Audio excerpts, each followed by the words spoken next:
सुप्रभात बच्चों।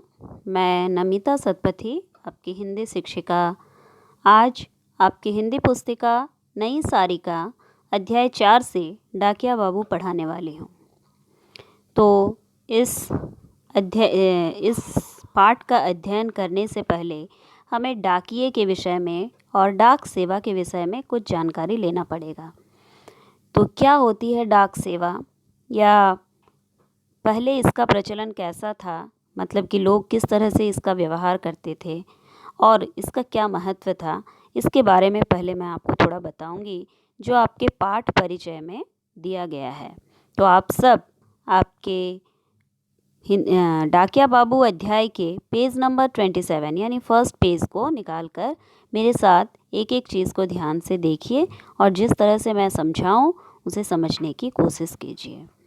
तो इसमें पाठ परिचय दिया गया है कि पुराने ज़माने में राजाओं महाराजाओं के किस्सों और कहानियों में कबूतर को संदेशवाहक बताया गया है। मनुष्य की इसी आवश्यकता और सुविधा की पूर्ति हेतु डाकघर बनाए गए हैं और डाक सेवा प्रारंभ की गई।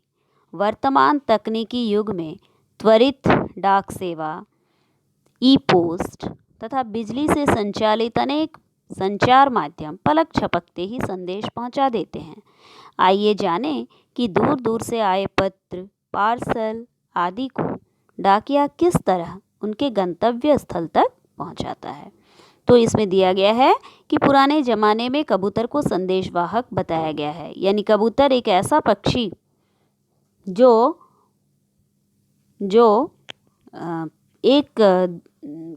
एक दूसरे के संदेश पहुंचाया करता था, इसीलिए उसे संदेशवाहक कहा जाता था। राजा अपने पास एक कबूतर रखते थे और जो भी संदेश दूसरे राजाओं तक पहुंचाना होता था वह कबूतरों के माध्यम से पहुंचाता था।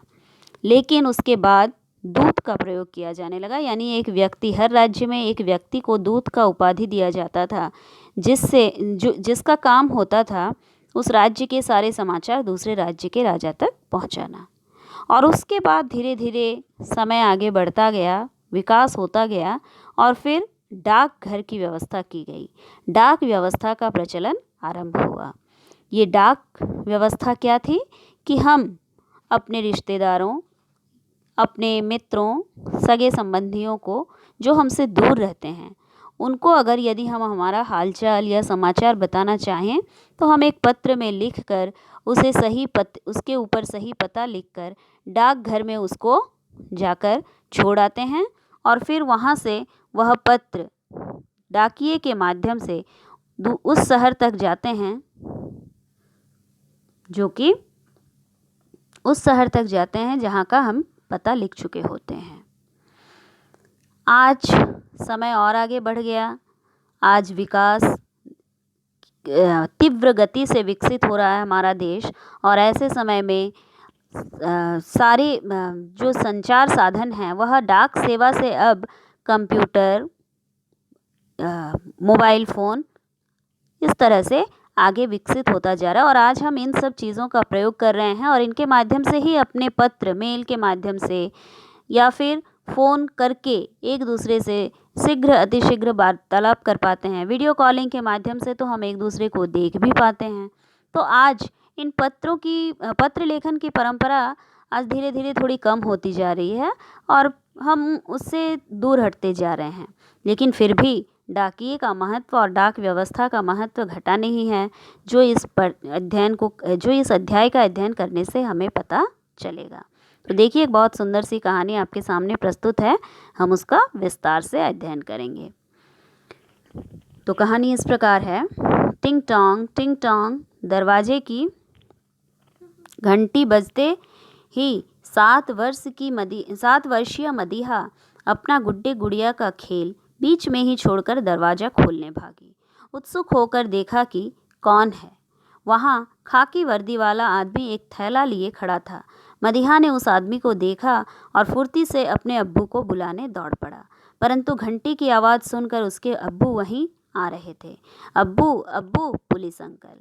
तो इस प्रकार बच्चों, हम यहाँ क्या देखते हैं कि दरवाजे पर घंटी बजती है, कॉलिंग बेल बजती है और एक 7 वर्ष की छोटी सी बच्ची, मदीहा नाम है उसका, वह अपने गुड्डे गुड़ियों के साथ खेल रही है। तभी उसे दरवाजे की घंटी आवाज़ सुनाई देती है और वह दरवाज़ा खोलने चली जाती है। उत्सुक होकर देखा कि कौन है। उत्सुक मतलब जानने की जब इच्छा होती है ना, तो वह बहुत ही एक्साइटेड होकर देखती है कि कौन है दरवाजे पर।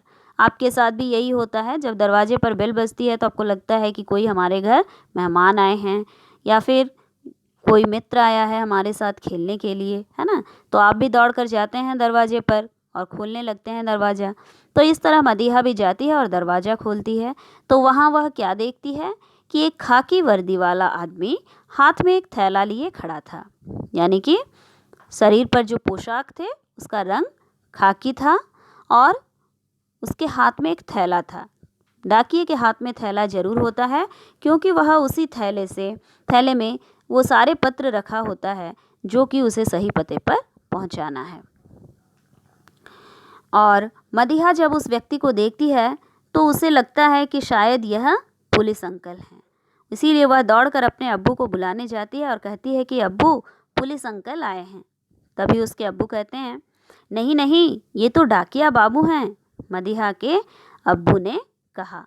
तो मदीहा के अब्बू उसे समझाते हुए कहते हैं कि नहीं बेटा, ये पुलिस अंकल नहीं, ये डाकिया बाबू हैं।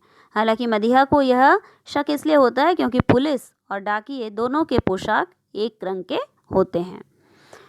चाचा कैसे हो? मदीहा के पिता ने उस आगंतुक से पूछा। आगंतुक यानी जो हमारे घर तक आते हैं उसे आगंतुक कहा जाता है। हमारे घर पर जो आते हैं उन्हें हम आगंतुक कहते हैं। तो यहाँ डाकिये आए हुए हैं इसलिए उन्हें आगंतुक कहा गया है। तो डाकिया जो होता है वह एक ऐसा व्यक्ति होता है जो हमारे घर, हमारे आसपास के घरों में या हमारे घरों में या हमारे इलाकों में बारंबार आते रहते हैं और इस कारण उनके साथ हमारा एक कोई संबंध सा बन जाता है। कोई उसे चाचा कहते हैं, कोई उन्हें मामा कहते हैं, कोई उन्हें भैया कहते हैं, है ना। तो इस प्रकार मदीहा के पिताजी उसे चाचा कहते हैं और कहते हैं कि आप कैसे हो। तो डाकिया कहता है, भाई दुआ है आप सबकी, सब ठीक ही चल रहा है। आपकी चिट्ठी आई है नैनीताल से। तो वह कहते हैं कि हाँ भाई साहब, आप सबकी दुआ है, सब ठीक चल रहा है। लीजिए, आपकी चिट्ठी आई है नैनीताल से। तो इस तरह नैनीताल नामक एक शहर से उनके घर चिट्ठी आई है।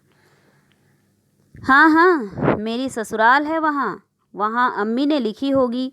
शुक्रिया भाईजान। तो मदीहा के पिताजी का ससुराल यानी मदीहा का ननिहाल है नैनीताल में।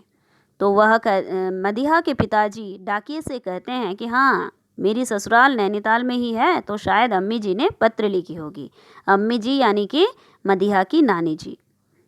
कहकर मदीहा के पिता ने दरवाज़ा बंद कर दिया। पहले शुक्रिया किया डाकिये को और उसके बाद उन्होंने दरवाज़ा बंद कर दिया और चिट्ठी मदीहा को दे दी और बताया, नानी की चिट्ठी आई है, जाकर अपनी अम्मी को दे दो। तो इस तरह मदीहा से उसके पिताजी कहते हैं कि यह चिट्ठी आपकी अम्मी के लिए आई है, जो उनकी अम्मी ने भेजी है, तो जाकर उन्हें दे दीजिए। और इस तरह मदीहा यह पत्र अपनी अम्मी को देने के लिए जाती है। तो बच्चों, यहाँ तक जो हमने पढ़ा उसमें क्या देखा कि एक डाकिया नैनीताल नामक शहर से एक पत्र आया है। वह पत्र अब मदीहा जहाँ रहती है या मदीहा का परिवार जहाँ रहता है वहाँ तक वह पत्र पहुँच चुका है और एक डाकिये के माध्यम से वह पत्र सही स्थान तक पहुँचता है।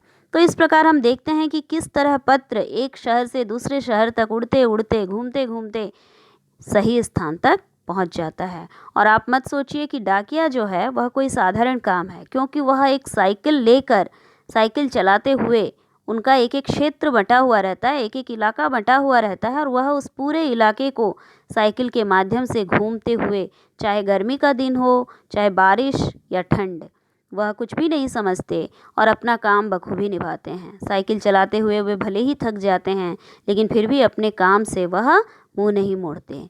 तो इस प्रकार हमने इस जितना भी भाग हमने पढ़ा उसमें हमने देखा कि किस तरह से डाकिये जो हैं वह पत्र एक स्थान से दूसरे स्थान तक पहुंचाते हैं।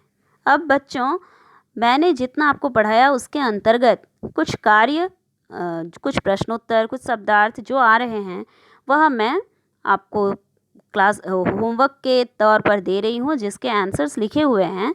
आपको बस उसके अपने क्लास वर्क नोटबुक पे नोट डाउन करना है, लेकिन याद करके। और भले ही स्कूल अभी नहीं चल रहा है, क्लासेस नहीं हो रहे हैं, लेकिन आप लोग घर में मन लगाकर पढ़िएगा। एक एक चैप्टर को क्वेश्चन आंसर्स लिखने से पहले चैप्टर रीड ज़रूर कीजिएगा। चैप्टर रीड करने के बिना अगर आप क्वेश्चन आंसर्स करेंगे तो फिर आपको समझ में नहीं आएगा।